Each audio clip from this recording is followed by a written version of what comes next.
매일 성경과 함께하는 오늘의 큐티 시간입니다.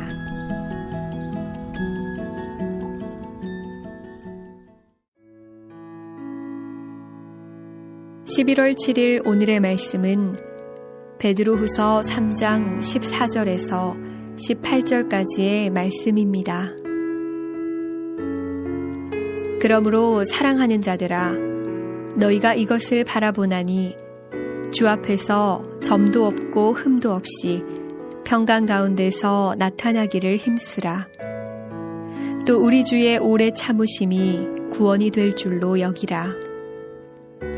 우리가 사랑하는 형제 바울도 그 받은 지혜대로 너희에게 이같이 썼고, 또 그 모든 편지에도 이런 일에 관하여 말하였으되 그 중에 알기 어려운 것이 덜어 있으니 무식한 자들과 굳세지 못한 자들이 다른 성경과 같이 그것도 억지로 풀다가 스스로 멸망에 이르느니라. 그러므로 사랑하는 자들아, 너희가 이것을 미리 알았은즉 무법한 자들의 미혹에 이끌려 너희가 굳센 데서 떨어질까 삼가라. 오직 우리 주 곧 구주 예수 그리스도의 은혜와 그를 아는 지식에서 자라가라. 영광이 이제와 영원한 날까지 그에게 있을지어다.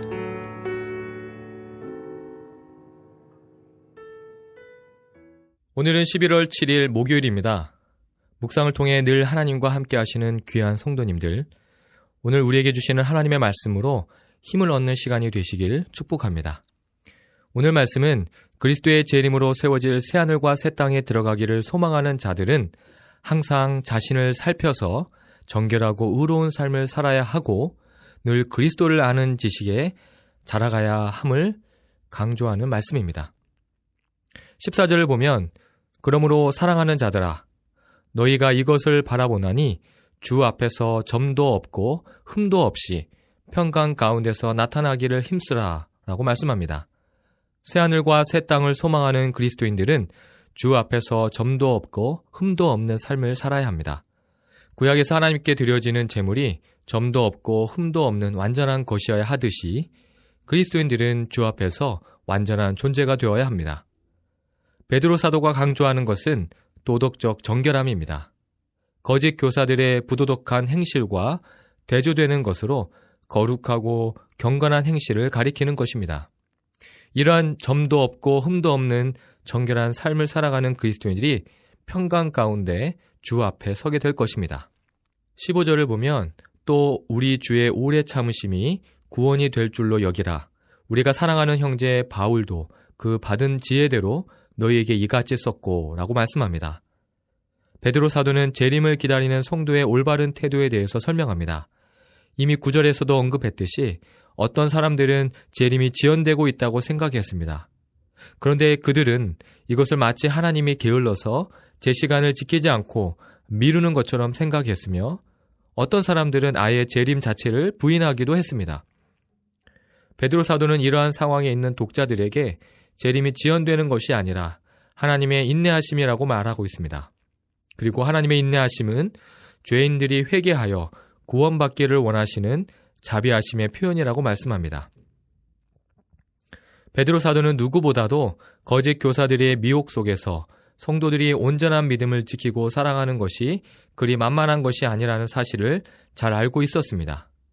그러므로 그리스도인들은 항상 자신을 돌아보고 굳건한 믿음에서 떨어지지 않도록 조심해야 합니다. 비록 허물과 실수가 있더라도 회개는 그들에게 구원을 가져다 줄 것입니다. 그러므로 성도들은 재림의 약속이 늦어지는 것처럼 보이는 시기에도 오히려 그것을 회개를 통한 구원의 기회로 생각하여 늘 거룩한 삶을 위한 동기로 삼아야 합니다. 16절과 17절에서 베드로 사도는 거짓 교사들의 성경 해석을 조심하라고 권면합니다. 베드로 사도는 바울도 그리스도의 재림과 경건한 삶에 관해서 성도들에게 편지를 보냈다는 사실을 알고 있었습니다. 그리고 바울의 그리고 바울의 서신 중에는 해석하기 어려운 것들도 있다는 것을 상기시킵니다. 아마도 바울의 서신 중에 재림에 관한 메시지와 관련된 내용일 것입니다. 사실 바울도 로마서 3장 8절에서 어떤 사람들이 서신을 왜곡하여 자신을 비방했다는 것을 지적했습니다. 율법의 행위가 아니라 믿음으로 의롭다함을 얻게 된다는 가르침을 왜곡하여 마치 바울이 믿기만 하면 마음대로 악을 행해도 상관없다고 가르치는 것처럼 오해했습니다. 베드로 사도도 이처럼 성경을 왜곡하여 해석하는 사람들을 가리켜 무식한 자들과 굳세지 못한 자들이라고 비판했습니다. 이들이 무식한 이유는 세상적인 지식이 부족해서가 아닙니다. 이들이 교회 밖에서부터 이단적인 가르침을 끌고 들어온 것을 생각하면 나름대로 상당한 지식을 가진 자들이었을 것입니다. 그러나 이들은 진리의 말씀을 바르게 이해하고 해석하는 데는 잘 훈련되지 못한 무식한 자들이었습니다. 이들의 무식은 단순히 지식의 부족이라기보다 교만한 고집으로 인해 진리의 말씀을 배우기를 거부하는 악한 태도 때문입니다. 그러므로 왜곡된 해석을 하는 사람들은 단순히 지식이 부족한 사람들이 아니라 교만하고 속이는 자들입니다. 그래서 무법한 자들이라고 17절에서 말씀합니다.